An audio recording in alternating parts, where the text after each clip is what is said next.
अस्सलाम वालेकुम। Sindh online school में अवा शागिर्दन के भलीकार आवाया अवा जे इल्म कीमिया जो उस्ताद नजफ हैदर मेमन।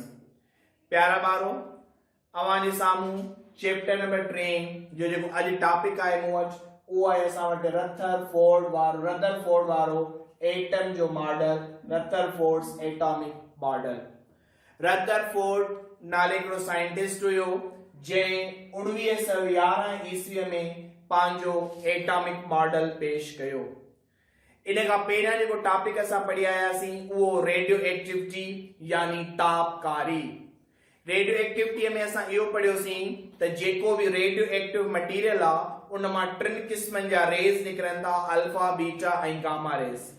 उन्हनि 3 रेज़ में जेके अल्फा रेज़ आहिनि उन्हनि रेज़ जे मथां पॉजिटिव चार्ज आहे, यानी alpha rays, alpha particles, alpha rays उहे रेज़ आहिनि असां वटि जिन जे मथां प्लस जी चार्ज मौजूद आहे।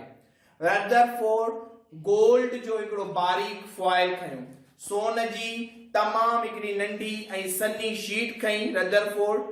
जंहिं सन्नी शीट ते रदरफोर्ड छा कयो, अल्फा शुआन जी बम्बार्डमेंट कराई।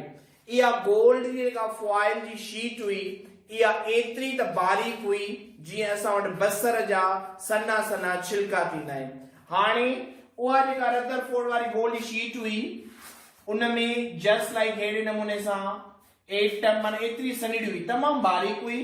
उन बारीक शीट ते रदरफोर्ड अल्फा रेज़ जी बम्बार्डमेंट कराई। ही आहिनि असां वटि अल्फा रेज़ जिन जे मथां असां वटि पॉजिटिव चार्ज आहे।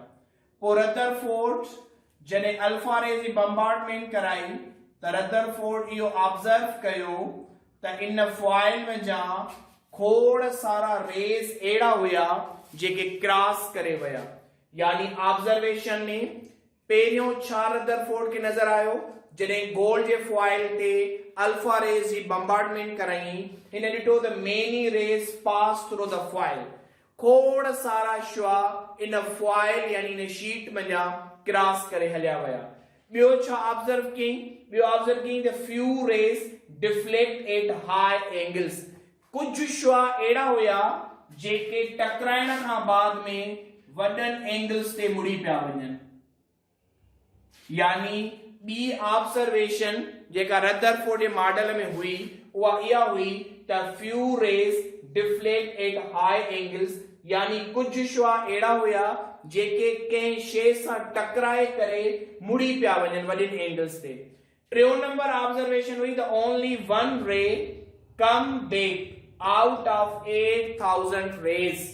यानी जॾहिं उन साम्हूं काउंटर लगायो वियो त केतिरा रेज़ जेके आहिनि सो इन गोल्ड जी फॉइल ते किरी रहिया आहिनि। रदरफोर्ड जे काउंटर ते ॾिठो त इहो जेके फॉइल ते 8000 अल्फा पार्टिकल्स, अल्फा रेज़ किराया विया हुया। इन्हनि 8000 अल्फा रेज़ मंझां सिर्फ़ हिकिड़ो रे अहिड़ो हुयो जेको टकराए करे वापस उन ई एंगल ते मोटी आयो। यानी इहे कुछ ऑब्जर्वेशंस हुयूं रदरफोर्ड जे एटॉमिक मॉडल जे अंदर।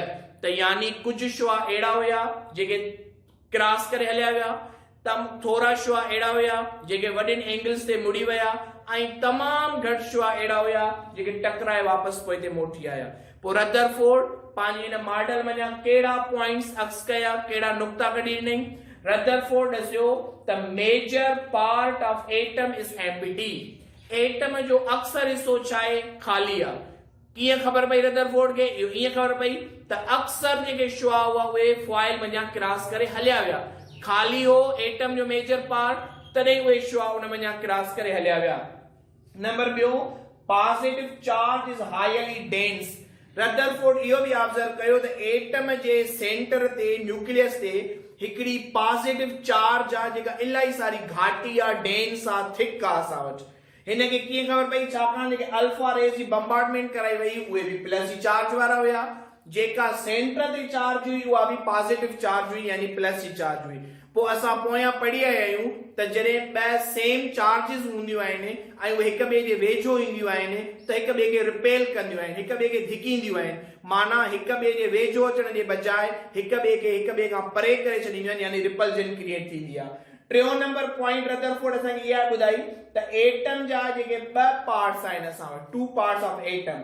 हिकिड़ो एटम जो उहो पार्ट आहे जेके न्यूक्लियस यानी सेंटर यानी मर्कज़ था सॾियूं पिया, जंहिंजे मथां पॉजिटिव चार्ज आहे, ऐं ॿियो असां वटि आहे एक्स्ट्रा न्यूक्लियर पार्ट यानी न्यूक्लियस जो जेको ॿाहिरियों हिसो आहे। ऐं पोइ रदरफोर्ड अॻिते हली करे ॾसियो त इन एटम जे न्यूक्लियस जो जेको ॿाहिरां वारो पोर्शन आहे, इन ॿाहिरां वारे पोर्शन में इलेक्ट्रॉन रिवॉल्व कंदा था वञनि पिया, यानी न्यूक्लियस जे अंदर प्रोटॉन ऐं न्यूट्रॉन ॿई गॾिजी रहनि था, ऐं जेको एक्स्ट्रा न्यूक्लियर पार्ट आहे उन एक्स्ट्रा न्यूक्लियर पार्ट जे ॿाहिरां इलेक्ट्रॉन रिवॉल्व कंदा वञनि था पिया।